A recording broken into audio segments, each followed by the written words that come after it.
My dear student, business studies classes में आप सभी का स्वागत है। माय डियर स्टूडेंट, अगर आपने अभी तक इस चैनल को सब्सक्राइब नहीं किया है तो प्लीज़ चैनल को सब्सक्राइब कर लीजिएगा। Today's topic is importance of directing. My dear student, आज आप हमसे पढ़ेंगे importance of directing. My dear student, अगर ऑर्गेनाइजेशन में डायरेक्टिंग नहीं होता तो क्या हो सकता, और अगर डायरेक्टिंग होगा तो ऑर्गेनाइजेशन के लिए यह किस तरह का इम्पोर्टेंट है। Directing, number 1, it initiate action. Planning, organising and staffing के द्वारा हम एम्प्लॉय का अपॉइंटमेंट करते हैं, लेकिन एक्शन में एम्प्लॉय तभी आता है जब वहाँ पर मैनेजमेंट का फंक्शन डायरेक्टिंग होता है। माय डियर स्टूडेंट, ध्यान रखिएगा, सिर्फ प्लानिंग, ऑर्गेनाइजिंग और स्टाफिंग से ही जो अपॉइंटेड एम्प्लॉय हैं एक्शन में नहीं आते हैं। ये एक्शन में तब आते हैं जब हमारा मैनेजमेंट का जो फंक्शन है डायरेक्टिंग, उसके प्रेजेंस में ही जो हमारे नए अपॉइंटेड हैं वे लोग एक्शन में आते हैं। सो this is the first importance of directing is it initiate action. Directing के द्वारा ही एक्शन की शुरुआत होती है।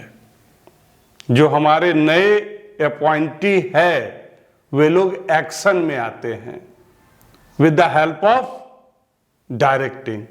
So the first important of directing is it initiate action.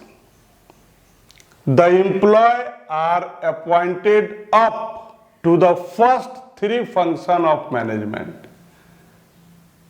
Employ की जो अपॉइंटमेंट होती है वो फंक्शन ऑफ मैनेजमेंट के 3 से, planning, organizing and staffing, but they can't commence their job until they are not informed about what to do and how to do.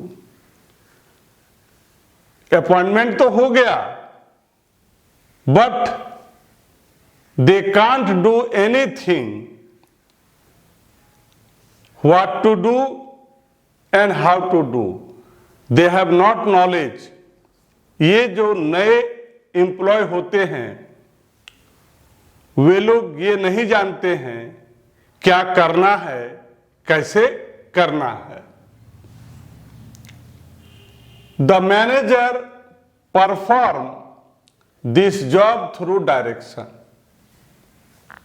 और ये जो मैनेजर हैं अपने काम को कैसे करते हैं? थ्रू डायरेक्शन, जैसा उनको डायरेक्शन दिया जाता है। Thus, it is evident that it is a direction which initiate action in an organization.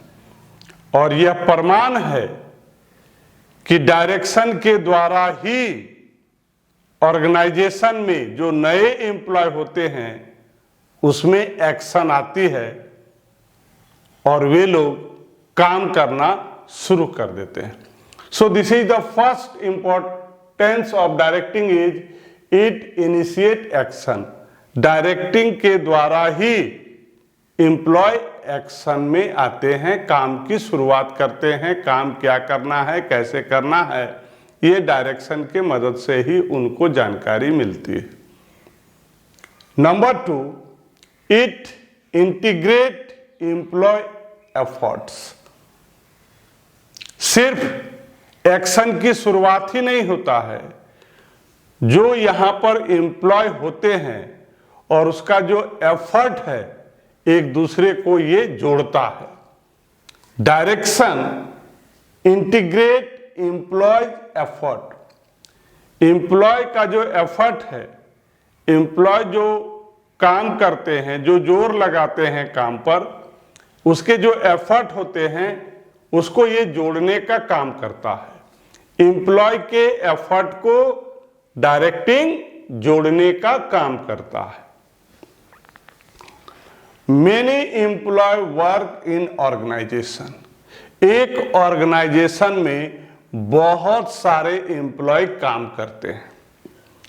The activities of all are correlated. और जितने भी एम्प्लॉय काम करते हैं एक का दूसरे के साथ जॉब से रिलेटेड संबंध होता है। एक व्यक्ति का दूसरे से, एक एम्प्लॉय का दूसरे से वर्क का रिलेशन होता है, जॉब का रिलेशन होता है।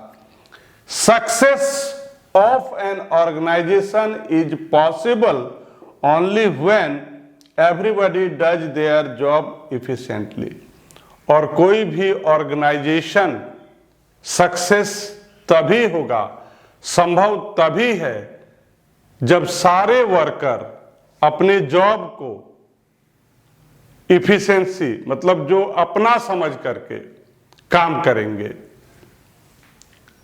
Only when everybody does their job efficiently. तो ये संभव कब है? जब सारे एम्प्लॉय पूरे मन लगा करके काम करेंगे। If any one of the employ in the employ chain does not perform up to the mark. और अगर कोई भी एक ऐसा एम्प्लॉय ढंग से काम नहीं करता है, जैसा कि हमने आपको बताया कि एक ऑर्गेनाइजेशन में बहुत सारे एम्प्लॉय होते हैं और हर एक एम्प्लॉय का एक दूसरे से जॉब का रिलेशन होता है। अगर इसमें से कोई भी एम्प्लॉय ठीक से परफॉर्म नहीं करता है, ठीक से अपने काम को नहीं करता है, it adversely affect the performance of the remaining employ. तो बाकी जो एम्प्लॉय काम करते हैं उन पर बुरा प्रभाव पड़ेगा। उसका जो काम होगा वो सक्सेस नहीं होगा, काम पूरा नहीं होगा।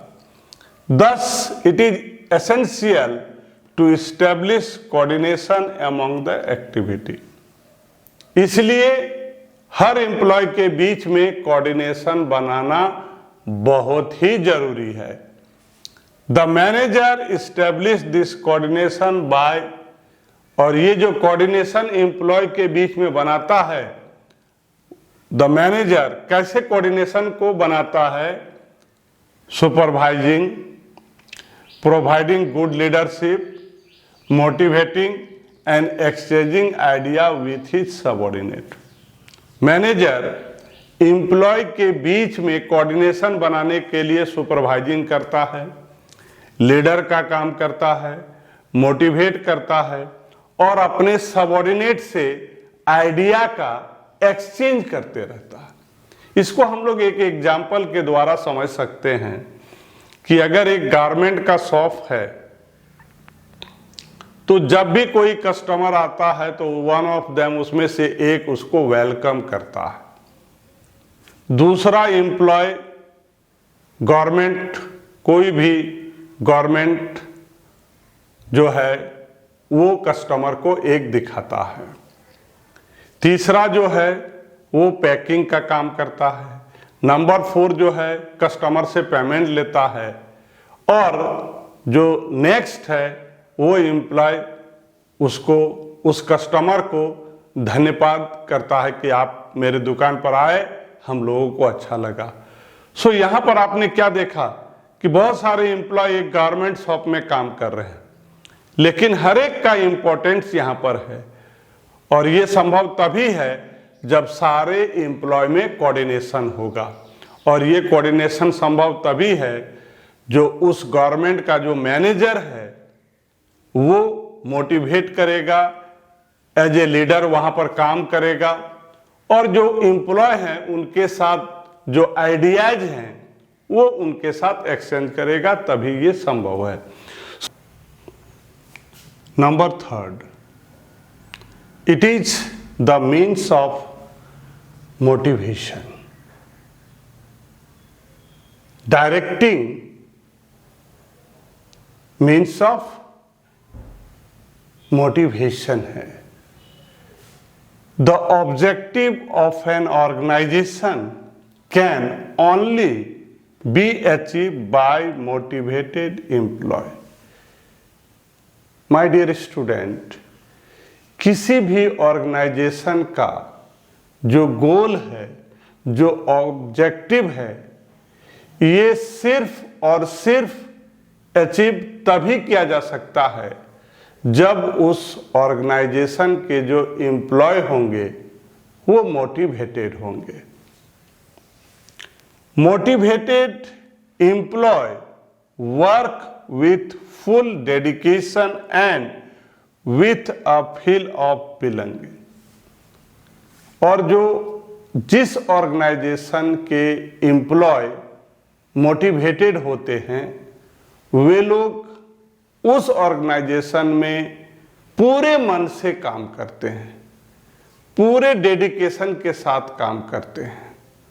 वहाँ लोग काम अपने घर का समझ के करते हैं कि हम किसी ऑर्गेनाइजेशन का नहीं, हम लोग अपने घर का काम कर रहे हैं। Now the question is how can the employ be motivated. अब यहां पर प्रश्न ये है कि कोई भी एम्प्लॉय मोटिवेटेड कैसे होगा।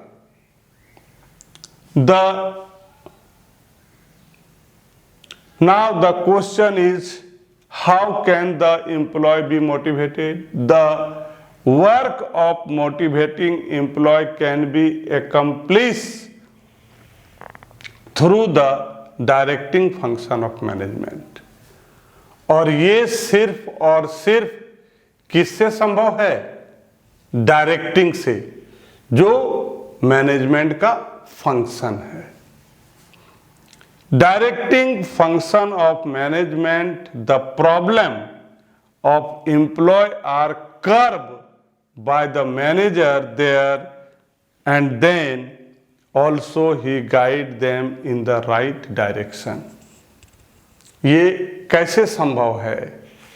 जब आप वर्कर के प्रॉब्लम को दूर करेंगे, जो प्रतिबंधित है उसको आप ठीक करेंगे, उसको इंस्पायर करके, उसके सैलरी में इंक्रीज करके, तो ये कुछ डायरेक्टिंग के वे है जिससे हम एम्प्लॉय को मोटिवेट करते हैं। Number 4, it facilitate implementing changes. Directing organisation में जो चेंजेज है, जो बदलाव आता है, उसको इम्प्लीमेंट करने में मदद करता है। Directing facilitates implementing changes. Organisation में जो चेंजेज आता है, जो बदलाव आता है, उसको डायरेक्टिंग इम्प्लीमेंट करने में मदद करता है। इसको हम लोग एक एग्जाम्पल के द्वारा समझ सकते हैं कि अगर ऑर्गेनाइजेशन में टाइपराइटर के बदले अगर कंप्यूटर लगाया जाए, अगर टाइपराइटर के बदले में कंप्यूटर लगाया जाए तो ये जो बदलाव है इसका विरोध करते हैं। कौन? जो टाइपिस्ट हैं। उन लोग का डर रहता है कि कहीं मेरी नौकरी न चली जाए। डायरेक्टिंग के माध्यम से उसको समझाया जाता है कि आज के युग में कंप्यूटर बहुत ही जरूरी है और जो टाइपिस्ट हैं उन लोगों को कंप्यूटर सीखने की सलाह दी जाती है, और भी उनका डर कि नौकरी ना चली जाए इसलिए उसी ऑर्गेनाइजेशन के दूसरे डिपार्टमेंट में उनका ट्रांसफर कर दिया जाता है। So my dear student, number 4 importance of directing is it facilitates implementing changes. Organisation में जो चेंजेज होता है उसको इंप्लीमेंट, लागू करवाया जाता है। किसकी मदद से? डायरेक्टिंग की मदद से। ज्यादातर the employ show resistance to change in their organisational structure. प्राय ऐसा देखा गया है कि जब भी ऑर्गेनाइजेशन में किसी तरह का चेंजेज आता है तो वहां के जो एम्प्लॉय होते हैं उस चेंज का विरोध करते हैं। But with the changing demand of time it needs to be implemented। लेकिन समय के अनुसार परिवर्तन बहुत ही जरूरी है। समय के अनुसार परिवर्तन बहुत ही जरूरी है, इसलिए उस चेंज को भी लागू करना ऑर्गेनाइजेशन के लिए बहुत ही बेनिफिट है। Manager through the medium of direction shapes the mindays of the employee in a manner that they will fully accept changes। और डायरेक्शन के माध्यम से जो मैनेजर होते हैं एम्प्लॉय को इस तरह से समझाया जाता है जिससे वो उस परिवर्तन को स्वीकार करने के लिए तैयार हो जाते हैं पूरे मन के साथ। तो जैसा कि हमने आपको एग्जाम्पल के तौर पर बताया था कि टाइपराइटर के जगह पर जब कंप्यूटर लगाया जाता है तो जितने भी टाइपिस्ट होते हैं इसका विरोध करते हैं, लेकिन जब उन लोगों को समझाया जाता है कि आज के युग में, आज के टाइम में टाइपराइटर की नहीं बल्कि कंप्यूटर की ज़रूरत है और आपको कंप्यूटर सीखना है, उन लोग नौकरी जाने के भय से विरोध करते हैं। लेकिन मैनेजर के द्वारा माध्यम ऑफ डायरेक्टिंग से जब समझाया जाता है और उसको लगता है कि मेरी नौकरी न जाए तो दूसरे और उस ऑर्गेनाइजेशन के दूसरे डिपार्टमेंट में उनको भेज दिया जाता है और कहा जाता है कि आप जल्दी से जल्दी कंप्यूटर सीख लीजिए। So this is the fourth importance of directing, जिसमें चेंजेज को लागू किया जाता है with the help of directing. Number 5, it creates balance in the organisation. Organisation में जो एम्प्लॉय होते हैं और जो ऑर्गेनाइजेशन होते हैं दोनों का अपना अलग अलग ऑब्जेक्टिव होता है। एम्प्लॉय चाहता है कि मेरा प्रमोशन हो, ज़्यादा सैलरी हो, और ऑर्गेनाइजेशन चाहता है कि मेरा मैक्सिमम प्रॉफिट हो, मैक्सिमम मार्केट वैल्यू हो। दोनों का इंडिविजुअल ये होता है, तो दोनों का जो इंडिविजुअल ऑब्जेक्टिव है उसमें क्लेश आ जाता है, संघर्ष हो जाता है। इसको बैलेंस करने के लिए डायरेक्टिंग हेल्प करता है। डायरेक्टिंग एक ऐसा मैनेजमेंट का फंक्शन है जो एम्प्लॉय और ऑर्गेनाइजेशनल के बीच में जो ऑब्जेक्टिव का जो क्लेश है उसको बैलेंस करता है। एग्जाम्पल के तौर पर इसको हम लोग समझ सकते हैं कि अगर किसी सेल्समैन्स को ये कहा जाए कि जितना आप सेल करोगे उसमें आपका कमीशन होगा, कमीशन पाने के लालच से सेल्समैन क्या करता है, एक डिस्प्ले शोरूम के बाहर लगा देता है, बाय 2 गेट 1 फ्री, 2 में 1 फ्री मिलेगा। मैनेजर जो ऑर्गेनाइजेशन का मैनेजर होता है वो सोचता है कि इससे ऑर्गेनाइजेशन को बहुत घाटा हो सकती है, तब वो मना कर देता है सेल्समैन को कि ये वे आपको यूज नहीं करना है। हम लोगों को एक ऐसा वे करना है जिससे आपको सैलरी भी ज़्यादा मिले, प्रमोशन भी मिले और जो ऑर्गेनाइजेशन का ऑब्जेक्टिव है वो भी फुलफिल हो, दैट मीन्स मैक्सिमम प्रॉफिट हो। तो उसके लिए क्या करना है? एडवर्टाइज करना है, ऑर्गेनाइजेशन का जो रेपुटेशन है उसको ठीक करना है, बिहेवियर अच्छा करना है। Number 5, it creates balance in the organisation. Sometime there is a clash between individual and organisation objective. कभी कभी जो एम्प्लॉय होते हैं उसका जो अपना ऑब्जेक्टिव है और जो ऑर्गेनाइजेशन का जो ऑब्जेक्टिव है, ये दोनों के बीच में क्लैश हो जाता है, संघर्ष होता है। Directing help to settle down these clashes and create a balance in.